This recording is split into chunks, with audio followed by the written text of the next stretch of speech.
人生在世，谁不想福报满满，好运连连？可你知道吗？有些福报是需要我们自己去积累的。是的，老天爷在暗中保佑着那些积德行善的人，他们所做的一些小事，看似不起眼，却能换来天大的福报。你可能会问，到底是哪些小事呢？不用着急，今天我就来告诉你，老天爷最喜欢的10件事。做对了，福报自然来。这10件事，不需要你有多少钱，也不需要你有多大本事，他们只要你有一颗善良的心，从点点滴滴做起。有的人为什么总是倒霉透顶，而有的人却偏偏福星高照？其实冥冥之中自有定数。你听说过因果循环、善恶有报吗？这可不是迷信，而是真实存在的人生法则。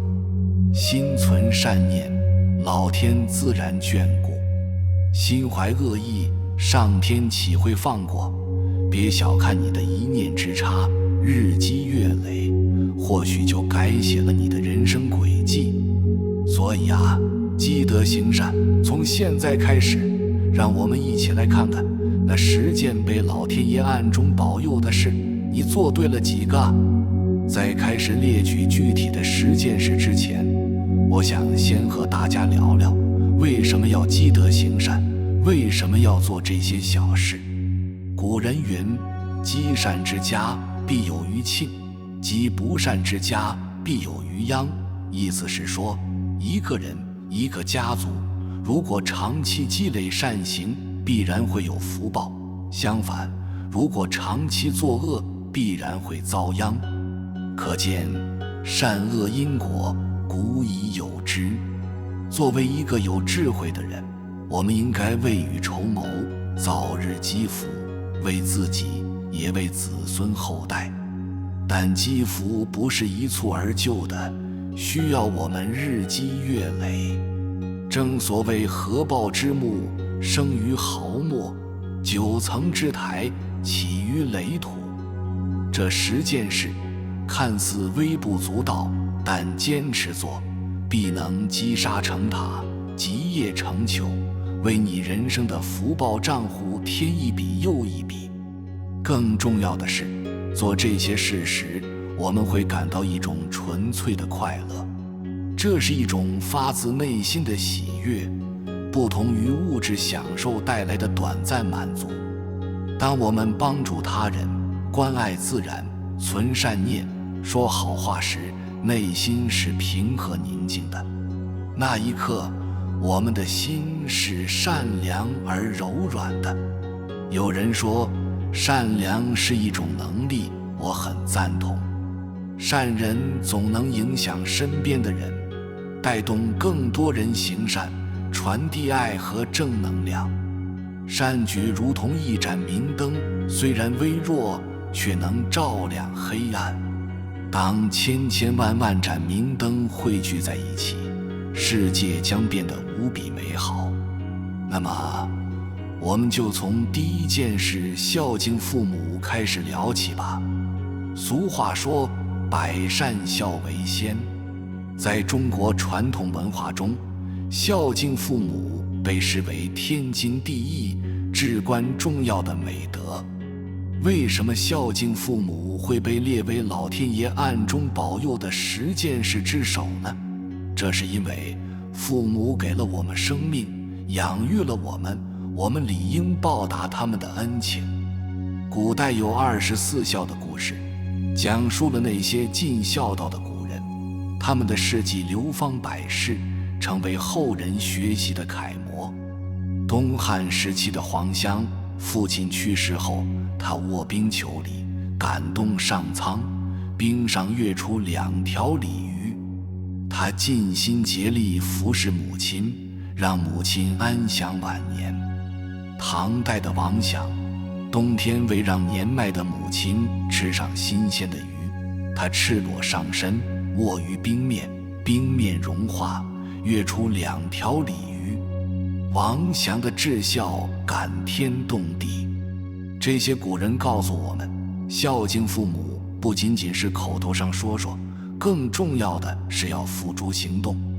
当父母年迈体衰时，我们要悉心照料他们的起居饮食；当父母生病卧床时，我们要不辞辛劳地护理他们；当父母心情沮丧时，我们要耐心开导他们，成为他们的精神支柱。孔子曰：今之孝者，是谓能养。至于犬马，皆能有养。不敬，何以别乎？意思是说，真正的孝，不仅仅是供养父母的物质需求，更重要的是要时时刻刻敬重他们。有些人认为，给父母钱就是孝顺，这是一种狭隘的认识。金钱固然重要，但更宝贵的是我们对父母的情感付出。多陪伴父母，跟他们聊聊天，讲讲笑话，带他们出去走走，哪怕只是打个电话问候一下，都能让他们感到无比的欣慰。我们要记住，父母把最宝贵的青春年华都奉献给了我们，我们应该在他们最需要的时候，给予他们最温暖的关怀。有一句话说得好，养儿方知父母恩。当我们为人父母时，才能真正体会到养育之恩的不易。唯有善待自己的父母，我们的子女才会善待我们。孝敬父母，不光是中华民族的传统美德，更是一种普世价值。不分种族，不分国界，孝心都是应该礼赞的。一位西方伟人曾经说过，世界上只有一种真正的英雄主义，那就是在认清生活的真相后依然热爱生活。我想，我们每一个孝敬父母的凡人都是伟大的英雄。从现在开始，多为父母做一些力所能及的小事吧。一杯暖茶，一声问候，一个拥抱，点点滴滴的关爱，必能换来上天的以及父母的加倍祝福。诚实守信是做人的根本，这一点相信大家都知道。可是你是否想过，诚信不仅仅关乎个人品德，更关乎一个人的福报。是的，老天爷一直都在暗中保佑那些诚实守信的人，因为诚信会给我们的人生带来意想不到的好运。在古代，有一个叫王霸的人，他做生意诚实守信，从不欺瞒客户。有一次，一位客户误将价值连城的珠宝藏在王霸的麦子里，王霸发现后连夜赶路，几十里地把珠宝送还给客户。王霸的诚信感动了客户，客户将女儿嫁给了他。后来王霸的生意越做越大，成了一名巨贾。诚信不仅让王霸赢得了别人的信任和尊重，更收获了美满姻缘和事业腾飞。反观那些不诚实、欺骗他人的人，往往会因一时的小聪明而失去大智慧，最终必遭报应。宋代大儒司马光在《训简释康》中说：凡出言，信为先，诈与妄，奚可焉？意思是，说话做事，诚信要放在第一位，欺诈和虚妄怎么可以呢？作为现代人，我们在日常生活和工作中更应该坚守诚信的准则，说到做到，言行一致，才能赢得他人的信赖。比如，我们向朋友许下的承诺，一定要尽最大努力去实现；我们对客户的服务，一定要做到诚信无欺；我们对爱人的承诺，一定要坚贞不渝。俗话说，一诺千金，一个人的承诺应该如黄金般珍贵。信守承诺，不仅是一种人格魅力，更是一种无形的财富。当然，诚信不是一蹴而就的，它需要我们在日积月累中不断培养和坚守。每一次拾金不昧，每一次助人为乐，每一次兑现承诺，都是垒砌诚信大厦的基石。我想说，诚信不仅让我们收获他人的信任，也让我们收获内心的平安。当我们坦荡做人，问心无愧时，便没有什么可以扰乱我们的内心，我们的人生之路也会越走越顺畅。诚信看似很朴素，但却是人生的一笔巨大财富。让我们从身边小事做起，坚持诚实守信的准则，必将得到老天爷的保佑，在人生的道路上行稳致远。人生在世，谁不希望遇到贵人，得到他人的帮助呢？可是你是否想过，当你在帮助他人时，你自己也会得到上天的眷顾和保佑？没错，助人为乐，正是老天爷最喜欢的事情之一。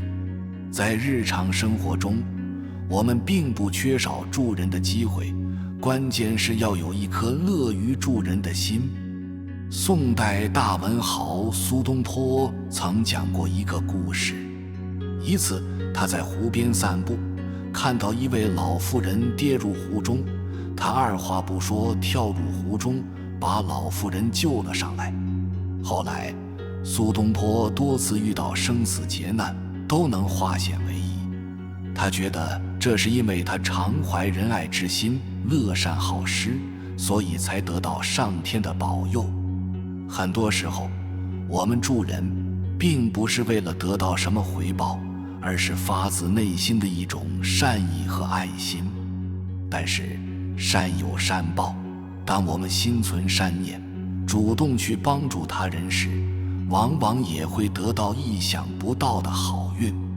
比如，我们在路上看到一位老奶奶过马路，可以主动上前搀扶她；我们在公交车上看到一位孕妇，可以主动给她让座；我们在小区里看到有人搬东西，可以主动帮他们一把。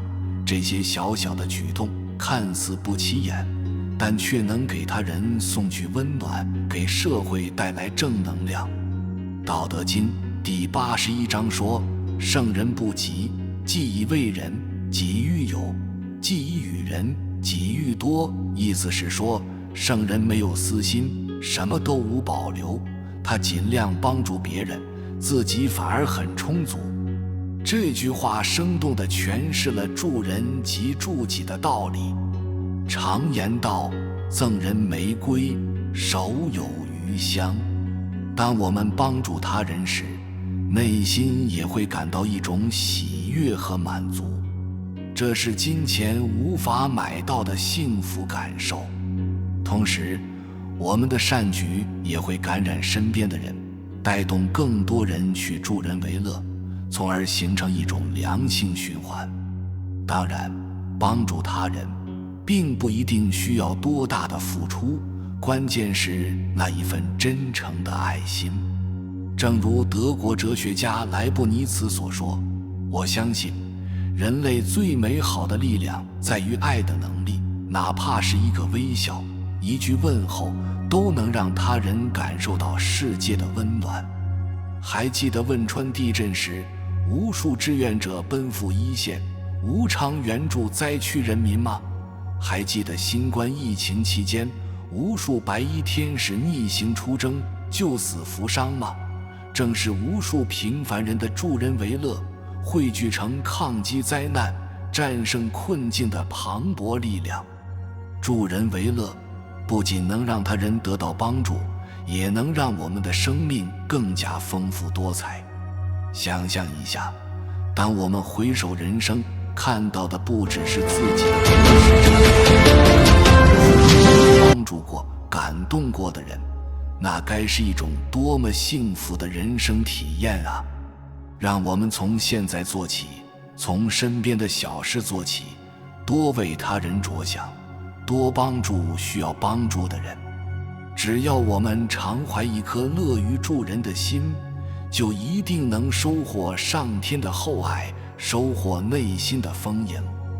有心助人之人，当然也会心存万物，爱护动物。这不仅关乎动物的福祉，也关乎我们自己的福报。动物和人类一样，都是这个地球的重要组成部分。它们虽然不会说话，但却有着自己的情感和需求。作为人类，我们理应善待它们，给它们一个安全、温暖的生存环境。古人云：仁者爱人，爱人者爱物。意思是说，有仁爱之心的人，不仅爱护他人，也会爱护万物。东汉时期的秦家在路上遇到一条被砍断四肢的蛇，他心生怜悯，把蛇带回家，为他包扎伤口，喂他吃东西。后来秦家在官场上几次遇到危难，都有奇人异士出手相助，原来都是那条蛇变化而成，来报答秦家的救命之恩。唐代高僧玄奘西天取经归来后，将从印度带回的字帖抄写了几千本，免费赠送给人们。他用赎买这些字帖的钱，在长安城开设了一个免费的动物医疗所，专门救治受伤或生病的动物。玄奘慈悲为怀的善举感动了无数世人。爱护动物不只是大慈大悲之人的专利，在现实生活中，我们同样有很多爱护动物的机会。比如，当看到流浪狗、流浪猫时，我们可以为它们准备一些食物和水；当看到人贩卖或虐待动物时，我们可以挺身而出，制止这种行为；当看到小区里有人遛狗不牵绳、不清理狗粪时，我们可以友善地提醒他们爱护环境，对他人负责。爱护动物不仅是一种善举，更是一种智慧。因为爱护动物实际上也是在创造我们人类自己想要的和谐世界。正如印度圣雄甘地所说，一个国家的伟大和道德进步，可以通过他对待动物的态度来判断。此外，现代科学研究发现，与动物亲近对人的身心健康大有裨益。爱护动物，与动物互动，能让我们感受到纯粹的喜悦，缓解压力，治愈心灵。很多时候，动物也能成为人类最忠实的朋友，给我们带来意想不到的温暖和感动。爱护动物看似是在付出，但其实也是收获。当我们用爱心对待动物时，老天爷自然会眷顾我们，为我们加持福报。因为在宇宙的道德天平上，爱心和善意从来都不会被辜负。让我们从身边的小事做起，用实际行动去爱护动物，给它们应有尊重，让爱心和善意在人与动物之间流淌。只要我们持之以恒，必将收获一个更加美好、更加和谐的世界。从爱护动物，我们自然而然地想到保护环境，因为动物赖以生存的正是我们人类共同的家园——地球。保护环境是我们每个人义不容辞的责任。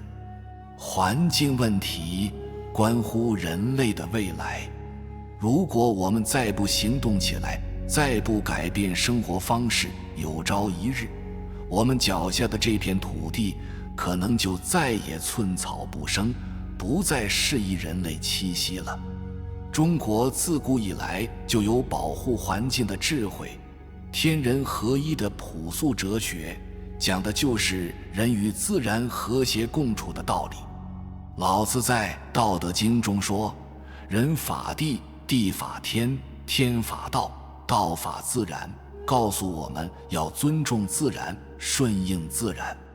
秦始皇一生多次下令禁止滥伐林木，汉武帝专门设立了云阳司马，负责管理和保护云阳地区的山林。唐太宗创建了世界上第一个自然保护区风禁院，禁止猎捕区内的动物。这些古人用实际行动诠释了道法自然的智慧。到了现代，保护环境更是刻不容缓。联合国前秘书长潘基文曾经警告说，我们是最后一代能够解决环境问题的人类，也可能是第一代遭受环境问题严重影响的人类。这句话值得我们每个人深思。保护环境需要从我们身边的点点滴滴做起，节约用水用电，垃圾分类，少用一次性塑料制品，多骑自行车，少开汽车，拒绝使用含有剧毒化学物质的日用品。看似微不足道的小事，汇聚在一起就能产生巨大的改变。当然，保护环境也需要企业和政府的共同努力。企业要主动承担环保责任，改进生产工艺，减少污染排放。政府要加大环保投入，出台更严格的环保法规，对违规企业严惩不贷。只有各方共同发力，人类才能真正走上绿色发展、可持续发展的道路。有人可能会问，保护环境跟个人的福报有什么关系？其实，人与自然从来就是一荣俱荣、一损俱损的关系。当我们呵护自然时，自然也会回馈我们。空气清新了，我们的身体就更健康；河水清澈了，我们的心情就更愉悦。反之，如果我们肆意破坏环境，终究会搬起石头砸自己的脚。什么是真正的福报？不就是生活在一个青山常在、绿水长流的美丽家园，呼吸着新鲜空气，喝着甘甜的泉水，让子孙后代都能享受到大自然的馈赠吗？保护环境，不仅是在为地球减负，也是在为自己增福。让我们从现在做起，从身边的小事做起，用实际行动去守护我们赖以生存的美丽家园，用最朴素的方式去感恩自然，热爱生命。相信只要我们每个人都怀着一颗善爱之心，用心呵护这个世界，老天爷一定会眷顾我们，赐予我们天大的福报，让我们携手同行，共同书写人与自然和谐共生的新篇章。从爱护环境，我们的话题自然而然地转到尊老爱幼，因为老人和孩子都是这个社会最需要呵护的群体。尊老爱幼不仅是中华民族的传统美德，更是一个社会文明进步的重要标志。在我国，尊老爱幼自古就被视为一种高尚的品德。《礼记》中说：“老吾老以及人之老，幼吾幼以及人之幼。”意思是说，敬老爱幼不仅要从自己的家人做起，更要推己及人。这种博大的胸怀体现了中华文化的仁爱精神。古代很多帝王将相都以尊老爱幼的善举流芳百世。汉代大将军霍去病对待部下和百姓如同对待自己的父母和孩子一样，赢得了大家的爱戴和尊重。唐太宗经常在宫中设宴，邀请孤寡老人共进晚餐，并且亲自为他们布采家食。这些古人的事迹，至今仍然让人肃然起敬。现代社会，尊老爱幼更是每个公民应尽的责任和义务。老人为这个社会做出了巨大贡献，我们理应善待他们，关心他们的生活，照顾他们的身心健康。而孩子是祖国的未来，民族的希望，我们更应该呵护他们的成长，给他们一个安全、健康、快乐的成长环境。尊老爱幼需要我们在日常生活中多些体贴和关爱。当我们在公交车上看到老人时，我们可以主动为他们让座；当我们在社区里看到独居老人时，我们可以经常去看望他们，陪他们聊聊天；当我们在广场上看到孩子玩耍时，我们可以照看一下他们的安全；当我们听说贫困山区的孩子缺乏学习用品时，我们可以捐赠一些书本文具。点点滴滴的关爱都能让这个世界变得更加温暖。尊老爱幼不仅能给他人带来温暖，也能给自己带来福报。俗话说，善有善报，恶有恶报。当我们用爱心善待老人和孩子时，也一定会得到上天的眷顾。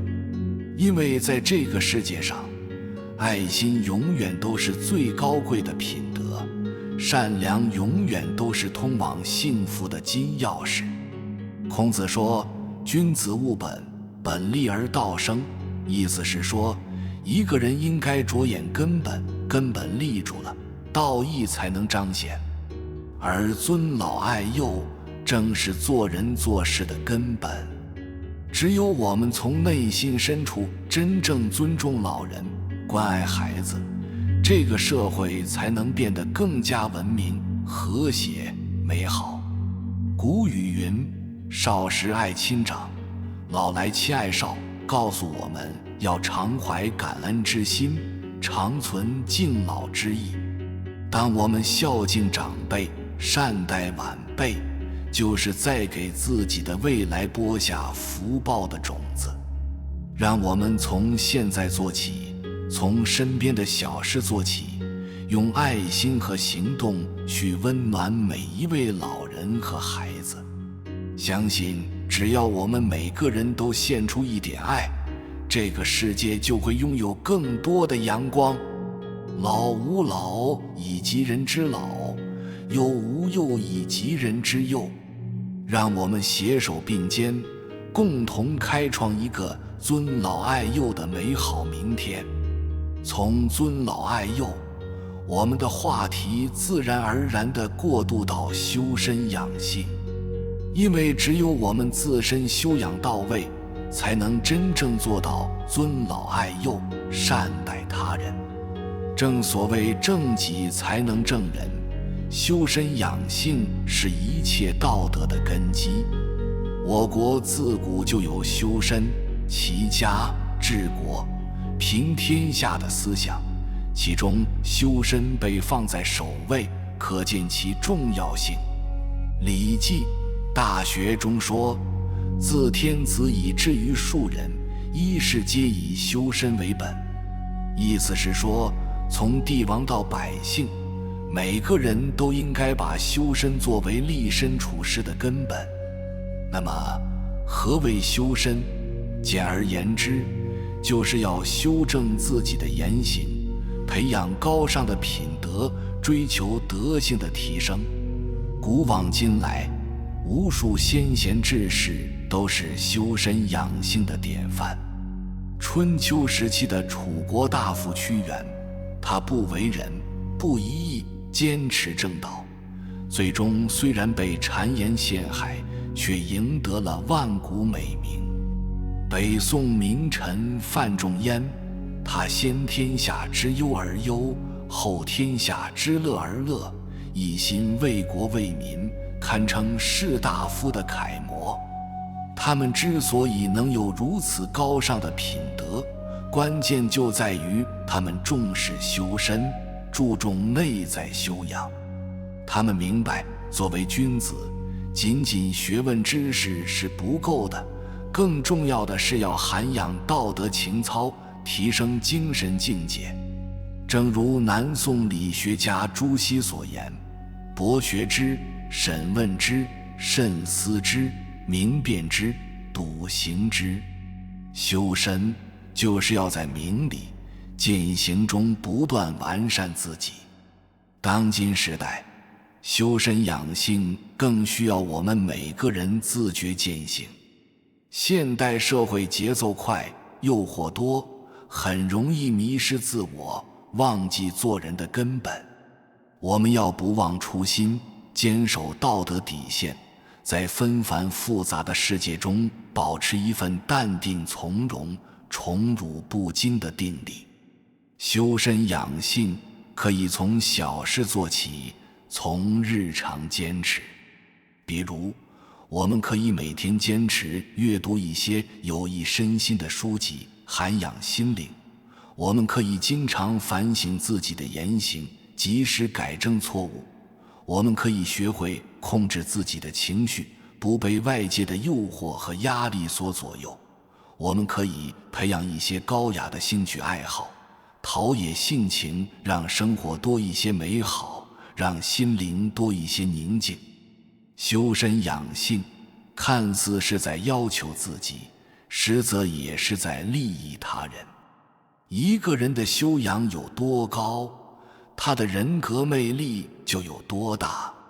当我们不断提升自己的时候，也在潜移默化地影响着身边的人。优秀的品德、高尚的人格，往往比金钱和权势更有感染力。古人云：仁者寿，德者昌，意思是说，有仁德的人会长寿，有道德的人会兴旺。修身养性看似无形，但却能给我们带来实实在在的福报。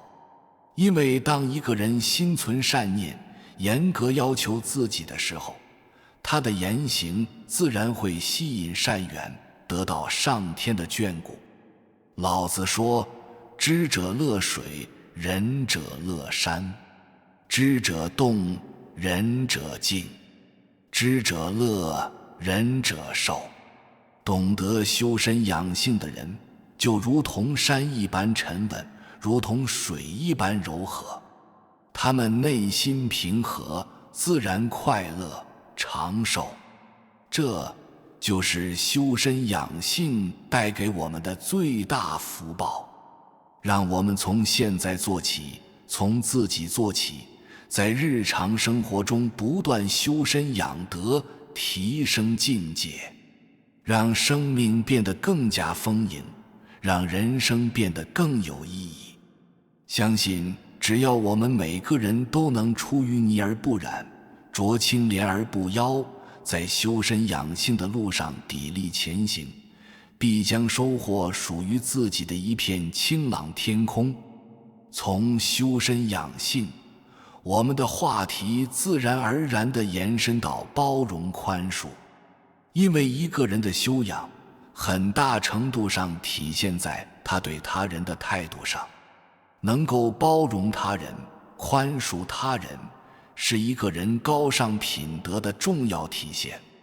古语有云：海纳百川，有容乃大。大海之所以伟大，就在于它能够包容百川，接纳所有的江河湖泊。一个人的胸怀也应该如同大海一样宽广。道德经中说：上善若水，水善利万物而不争，处众人之所恶，故几于道。懂得包容的人，就像水一样柔韧，利万物而不与人争。战国时期的宋国名将司马错，他曾经受到朝中小人的诬陷，差点丢掉性命。但当他平反昭雪后，非但没有报复那些陷害他的人，反而宽宏大量地原谅了他们。司马错的胸怀让他赢得了更多人的拥戴。南宋著名词人辛弃疾，他在从政时曾因直言进谏而得罪权贵，被贬谪到偏远的地方，但他并没有因此而怀恨在心，反而在诗词中表达了对那些对他不公之人的宽恕。众里寻他千百度，蓦然回首，那人却在灯火阑珊处。辛弃疾的豁达成就了他超越时空的风范。现实生活中，我们每个人都难免会遇到一些不如意的事情，受到一些委屈和伤害。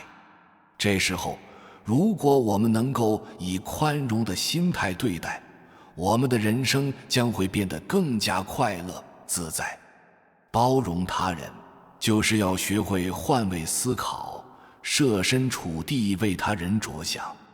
每个人都有自己的生活背景和成长经历，都有自己独特的性格和处事方式。我们不能用自己的标准去要求别人，而应该尊重差异，接纳多元。只有我们学会包容，这个世界才能变得更加和谐。宽恕他人，就是要学会放下，学会原谅。俗话说得好，人非圣贤，孰能无过？每个人都会犯错，包括伤害过我们的人。如果我们一直耿耿于怀，我们的内心就永远不能获得真正的平静。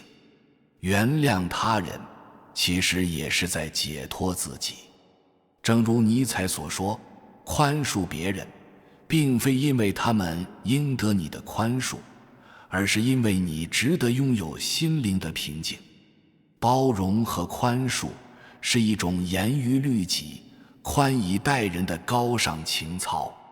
它不是软弱，而是一种强大；它不是逃避，而是一种超越。当我们学会用宽容的心对待世界时，我们的内心也会变得更加坚强，更加豁达，而这无疑会为我们带来莫大的福报。哲学家康德说过，道德是人类一切行为的最高准则。一个有道德的人，必然是一个懂得包容和宽恕的人，因为只有心存善念，才能包容他人；只有胸怀坦荡，才能宽恕他人。而一个真正有修养的人，他的道德必然会感动上天，为他带来幸运和庇佑。让我们从现在做起，从自己的身边做起，学会包容身边的人，学会宽恕曾经伤害过我们的人。让爱代替恨，让宽容代替狭隘，让人与人之间多一些理解，少一些隔阂。相信只要我们每个人都敞开心扉，这个社会就会充满更多的温暖和希望。从包容宽恕这一话题，我们自然而然地联想到积德行善。善良是人性中最美好的品质，行善是人生中最高尚的追求，而积德则是善行的累积，是福报的源泉。积善之家必有余庆，这是耳熟能详的一句古语。它告诉我们，一个人，一个家族，如果能够世世代代行善积德，就一定会得到上天的庇佑，享有绵长的福报。东汉时期的痴名医董奉，他毕生悬壶济世，却从不向患者索取报酬。他常常把自己的积蓄用来赠药施粥，救助贫苦之人。董奉的善行感动了上天。传说他去世时，天降异香数日，他的坟墓上百鸟啼鸣，以示哀悼。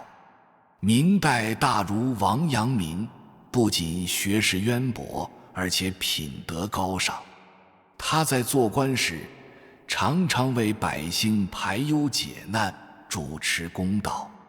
他还常常把自己的俸禄分给贫苦的百姓，自己却常常省吃俭用。王阳明的德行为后世称颂。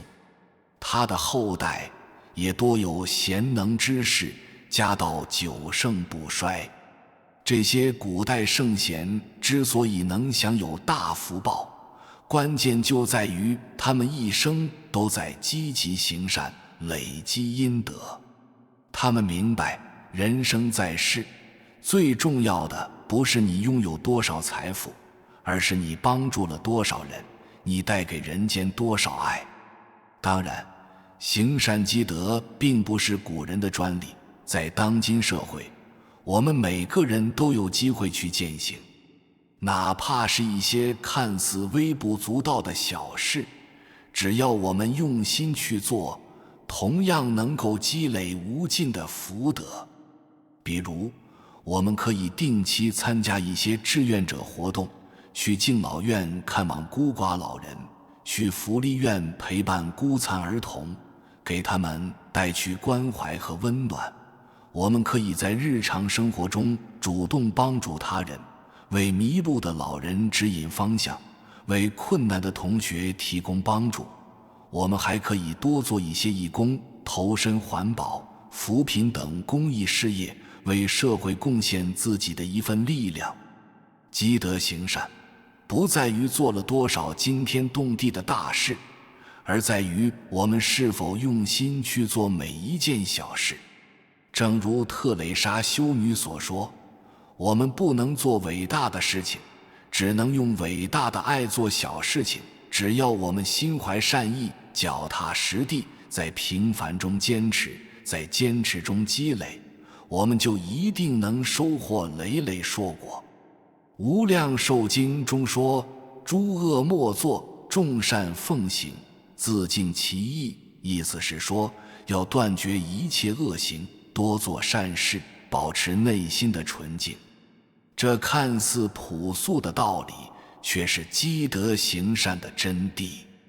当我们每个人都能从自己做起，从身边小事做起，以德养德，以善育善，我们就一定能感召无量的福报，让这个世界变得更加美好。古人说，以直报怨，以德服人，意思是说，用正直回报怨恨，用美德感化他人。积德行善的人，必然能赢得上天的眷顾，必然能得到内心的平静安宁，必然能感动世人，收获尊重和爱戴。这就是善德给予我们的无尽恩泽。让我们从现在开始，从自己的心灵开始，多存善念，多行善举，让爱和善良在心中扎根，在生活中开花。相信只要我们每个人都能坚持不懈，积善成德，我们就一定能创造一个充满正能量、充满希望的美好世界。感恩知足是一种生活的智慧，更是一种人生的境界。当我们懂得感恩，懂得知足，我们就拥有了通往幸福的钥匙。因为感恩让我们看到生命中的美好，知足让我们拥有内心的平静。古人云，谦受益，满招损。一个人如果总是满怀感恩，满怀谦卑，就会得到上天的庇佑，得到他人的帮助。相反，如果一个人骄傲自满，贪得无厌，往往就会招致损失和祸端。古代有一位著名的宰相，叫做张良。他出身贫寒，但却怀着一颗感恩的心，对每一个帮助过他的人都铭记在心。后来，张良辅佐刘邦打天下，建立了汉朝。但他从未忘记自己的出身，常常带领学生祭拜那些恩人，以表感恩之情。张良的故事让我们看到了一个懂得感恩的人是如何赢得他人的尊重和爱戴的。知足常乐是中国人的传统智慧。道德经中说，知足不辱，知止不殆，可以长久。意思是说，一个人如果懂得知足，就不会遭受屈辱；如果懂得适可而止，就不会陷入危险。这样就能够享有持久的安宁。古代有很多隐士高人，他们虽然生活简朴，但却怡然自得，乐在其中。他们用自己的生活诠释了知足常乐的真谛。在当今社会，感恩知足更是一种宝贵的品质。我们生活在一个物质丰富的时代，很容易被各种诱惑所影响，陷入贪婪和不满足的漩涡。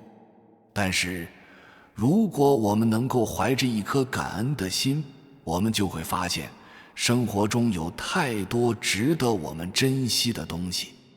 比如，我们要感恩父母，感恩他们给予我们生命，给予我们无私的爱和支持；我们要感恩老师，感恩他们教给我们知识，引导我们成长；我们要感恩朋友，感恩他们在我们困难时给予我们帮助和安慰。当我们学会感恩时，我们就会发现，生命因为爱而变得更加美好。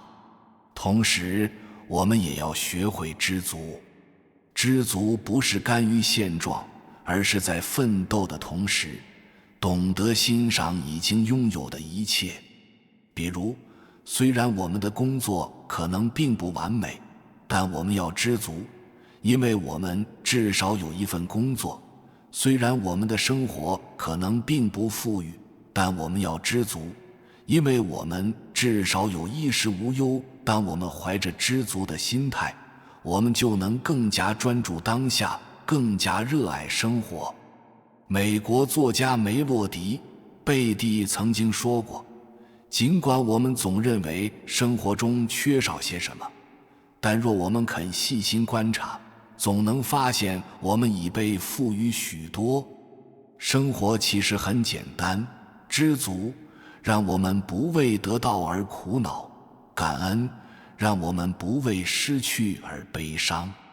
这就是感恩知足的力量，它让我们的心灵永远富足，让我们的人生永远阳光。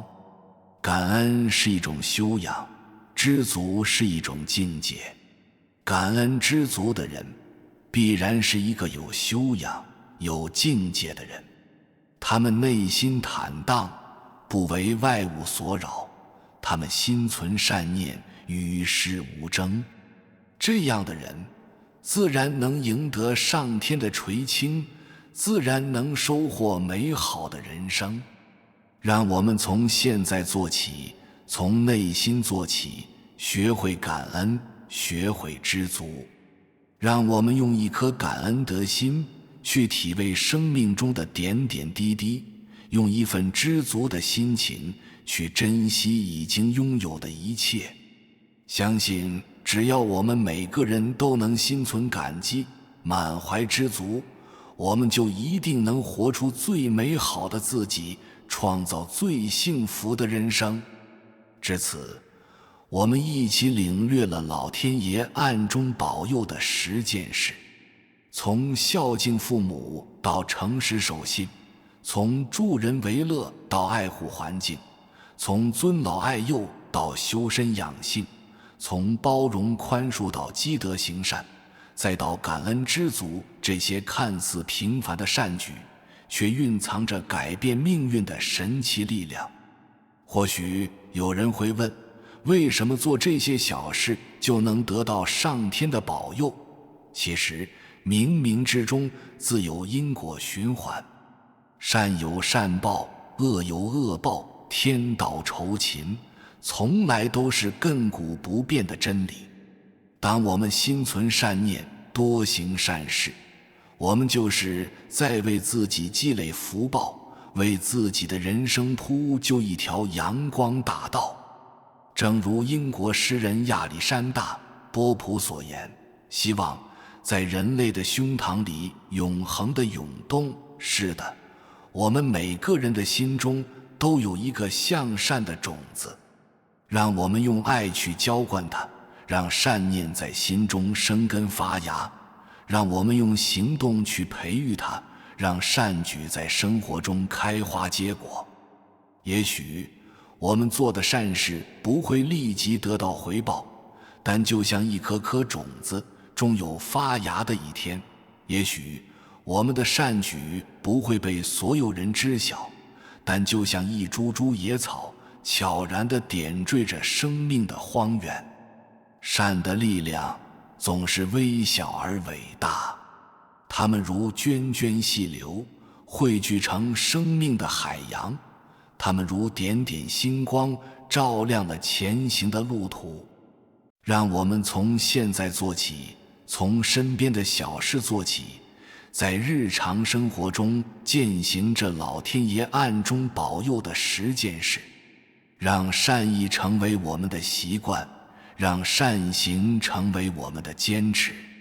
相信只要我们每个人都怀着一颗善良的心，脚踏实地去努力，去奉献，我们就一定能感动上苍，赢得老天的眷顾。幸福不是一个终点，而是一段旅程。在这段旅程中，每一个善举都是一块垫脚石，每一份爱心都是一盏明灯。